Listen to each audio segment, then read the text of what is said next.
When you approach prospective donors, Yep. governments, what have you, is this part of your strategic advantage that you and your company, you are certified to do this? Without a question, yeah. Is there other companies out there who are not certified in trying to do this? Yes. And we train a lot of people. Oh, you train? We train a lot of people. So you could train me? I could train you, yes. I could teach you that 2-day course. That's all I need, 2 days of your time. And again, I'm okay with the fact that they're not accredited. What I would like other practitioners to be is part of SROI Canada, which is a methodology hub that's really about, okay, how are we going to tackle new ideas around valuing different outcomes?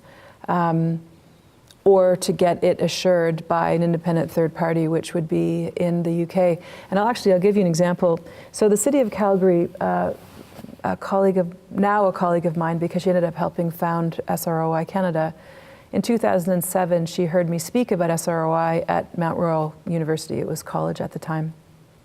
And she approached me afterwards and she said, I work for Family and Community Support Services. We really struggle with telling our story to council and the value of investing in all of these, So what we agreed to do, and what she asked me to do, instead of doing a consulting project, she asked me to run a training course, which I thought was brilliant. And she pulled together 10 of her flagship agencies to learn how to speak to the value that they created. And that became a marker, I guess, for how SROI is being thought of in a lot of different places.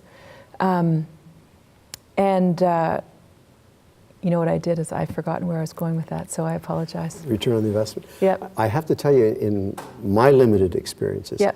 I've seen a vast number of organizations who do not know what their elevator pitch is, right. who can't communicate the total value of their particular project or initiative. I mean, they can give you snippets, but we want X amount of dollars because we want to do this. And this is what you should be happy with, donor.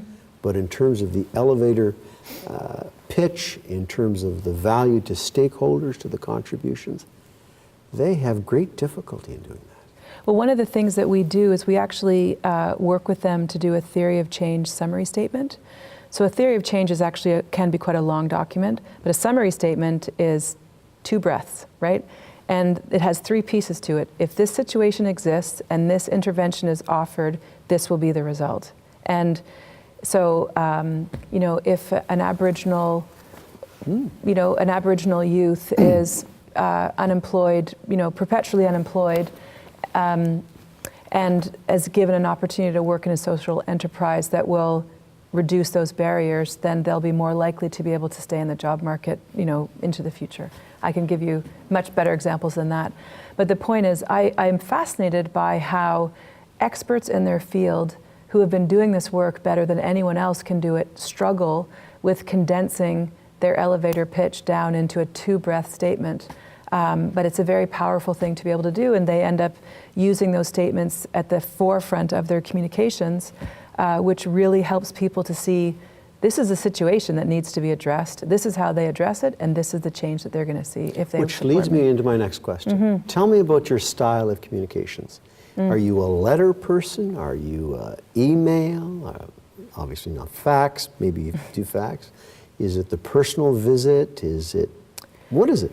I'm definitely, if I email, I work very hard to be extremely concise, and I really believe in something actually called cognitive empathy, which is really trying to put yourself in the shoes of the person that you're needing to communicate with.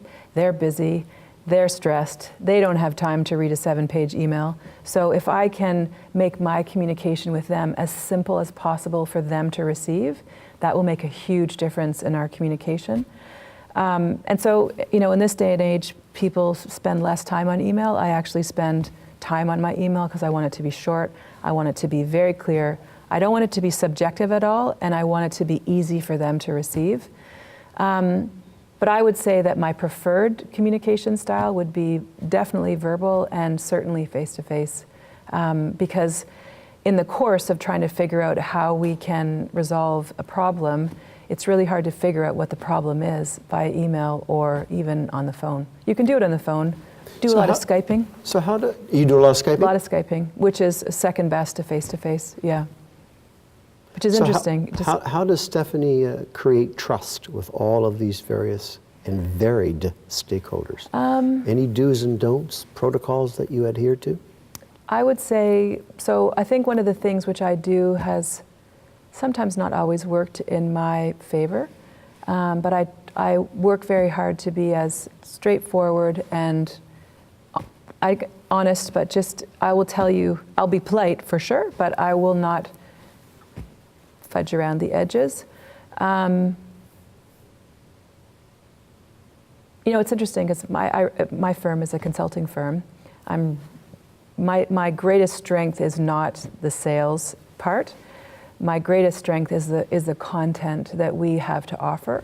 And so if I am given the opportunity to speak to the content of my work, then that's how I can build trust in people, because I think I'm able now, after, you know, many years, I guess, to give people the sense that I know what I'm talking about. But that's really interesting, because what you're really saying is, yes, be polite, be respectful, choose the communication vehicle which is best for you, and it's one-on-one, that would be preferred, might be email, might be Skype, but work to your strengths. Yeah.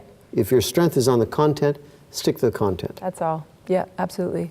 And it's worked well for you. It's working, doesn't always work, but that is the thing that works best for me, absolutely. Yeah. So tell me, how do you get your mandate, and what do you want in your mandate?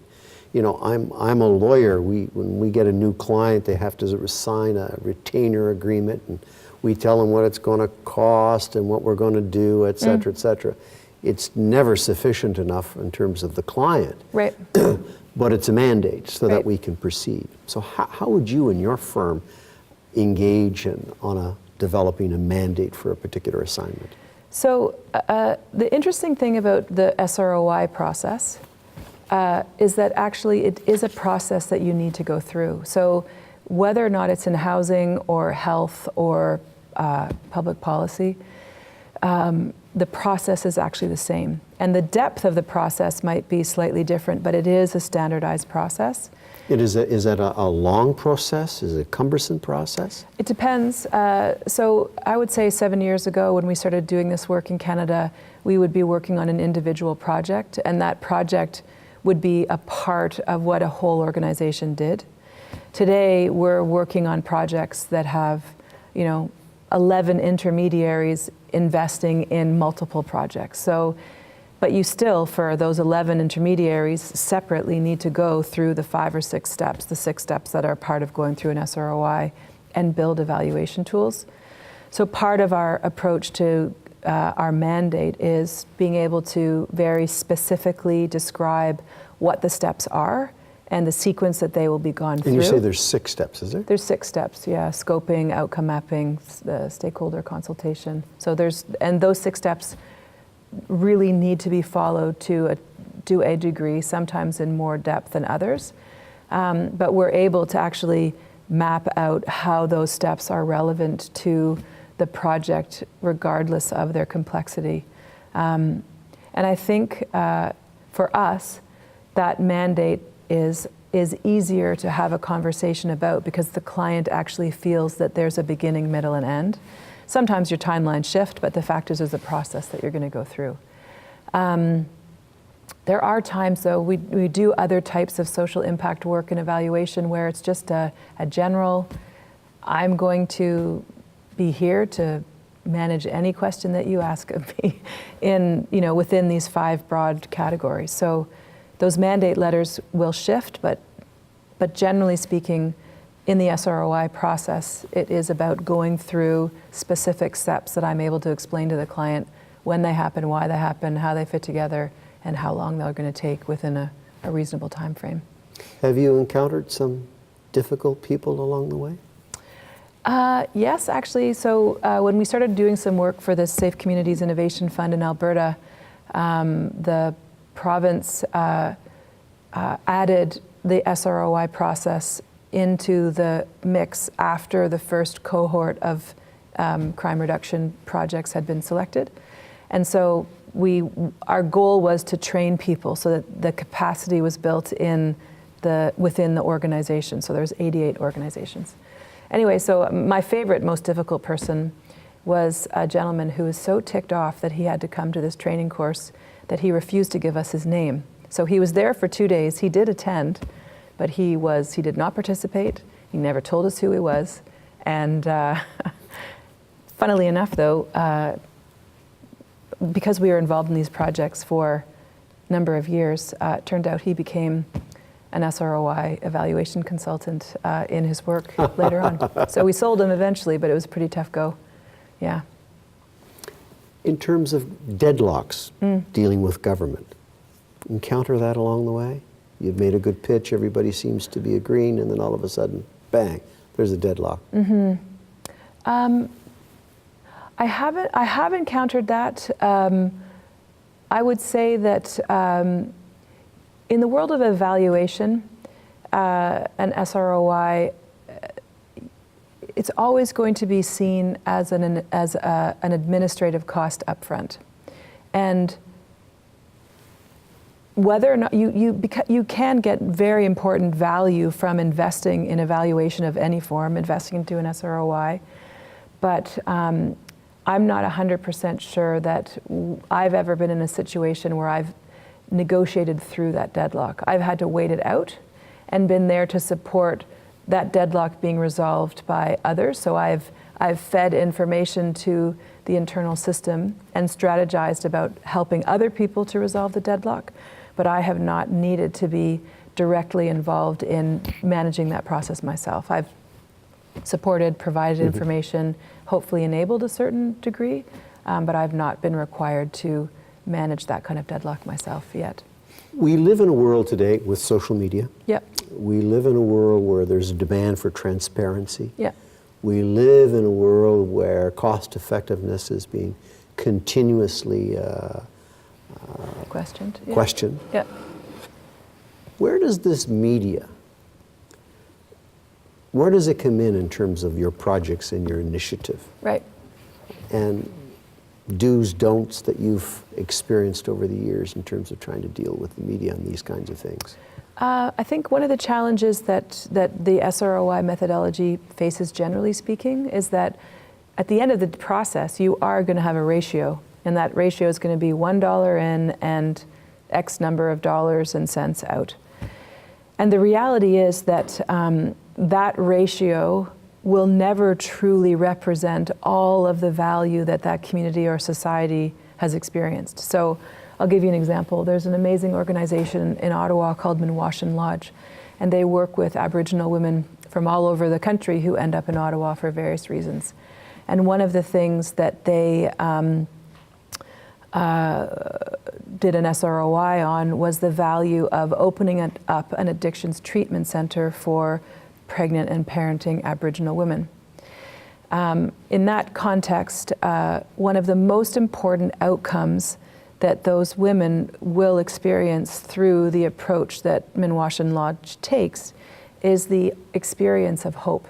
So many of these women have either never experienced hope, or their hope has been turned off. So the treatment, which is about addictions and other things, will not be successful unless they turn on or re-enable the opportunity or the sensation of hopefulness. Because if you're hopeful, you will change and hold on to that change because you have a vision for where that change is going to get you. I don't know how to value hope. And so if you looked at Minwashin Lodge's program only in the context of the ratio, you would miss the most fundamental element of their success, which is enabling that outcome in the women. And so we always actually talk about SROI being a story, not a number, in the sense that I really want that elevator pitch, and I want that one-page executive summary, and yes, that ratio is going to be put in there, but I need the media to grasp onto the story, not just the ratio, because otherwise there could potentially be, and there has been, just a misrepresentation of the things that are valued, which are only the things that can be monetized. Have you found that the media will take on to the story as opposed to just the number? I think, yes, when it's presented properly. There's a great organization in Calgary called the DOPE Team. And the DOPE Team, Downtown Outreach Addictions Program. Oh, I'm glad you explained that. Exactly. And they work with people who are on one very far end of the spectrum in terms of homelessness and the reasons that they're homeless. Sometimes very short term, oftentimes addictions related. They did an SROI and we did it for them. Their ratio was 7 something. It's great. It's a fantastic organization. And I was really pleased that, I'm not sure if it was because of the acronym of the program. I think it was more because of the communication style of the program leader, who basically said, yes, this is our ratio, but this is how we created that value, and this is what we monetized. And so they actually did a very good job of explaining the value of the DOPE Team services in the context of the Calgary community. They did include the ratio, but they told a better story, yeah. Are there other things that you can't quantify? You mentioned hope is one that you can't quantify. Any other things that come to mind? Confidence. Confidence. Now, and that's why when you tell the story, you really, in the absence of confidence, people may not take the next step, which is a thing that you can quantify. You can measure the presence or the absence of hope or confidence, so you can measure those things. The question is, do you need to value those things in order to, and that's where the subjective and objective comes in. Okay. We value the confidence, but I actually monetize the job or the decreased social isolation or the decrease in use of services or the increase of employment. So when we think about value, it's that which we value, and then from that which we value, we then monetize. And the monetization gets put back into the story of value creation through the use of that SROI ratio. A couple more questions. In your experience, you must have come across some good negotiators. Anybody come to mind? And if so, who might they be? So I have to say 2 different negotiation styles. The one person who I would have loved to have seen negotiate would have been Lyndon Johnson. Just because I just imagine, and very, very strategic, but also not, but also used his physical presence, as I understand the history books, to achieve some of his objectives. One person who is a fabulous negotiator was Laura Tyson. Laura Tyson, she was the Dean of London Business School. She was the former head of the Economic Advisory Council to Clinton before she went to Berkeley and then to London Business School. And she was an amazing negotiator. She was... What was her big qualities? I would say that she was steely, but not intimidating, if you understand what I mean. So very firm, but a good communicator and a good listener. And you could tell that she always thought before she responded, and did not let other people domineer, even though she was maybe slighter than they were or whatever. It was business schools, generally speaking, can be very male-dominated environments.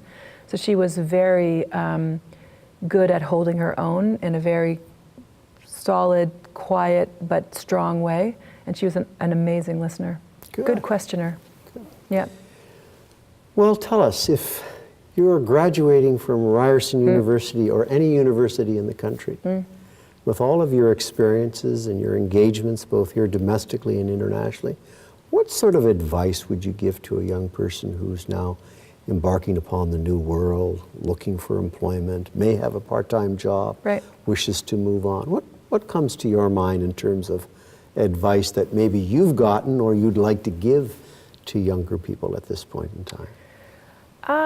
I think there's 2 things. I think so one of the things which I am fascinated by is that in my area of work, social impact, generally speaking, corporate social responsibility, community investment, what I used to see is smart people, but without a lot of work experience, wanting to come into my line of work and save the world. I think saving the world is a good idea, by the way, but But I would say that there's so many skills that you can get in sort of a more mainstream, be it retail, be it finance, be it law school, be it engineering. I would really encourage people to develop a toolkit of very hard skills, which then they can then go and apply in a social context. Because, I joke about it. The reason that I went to London Business School in 1997 was because I felt the only way that I could make an argument about the value of things that I saw at that time was to stamp my feet and wave my fists, right? And I didn't have the communication skills to bridge the gap between what I could see and what other people needed to hear. And so I went and I cried my way through accounting and finance, and it helped me immeasurably.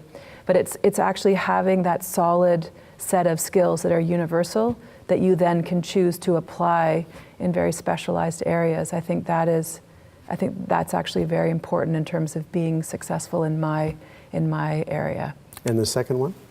The second one is about probably being not.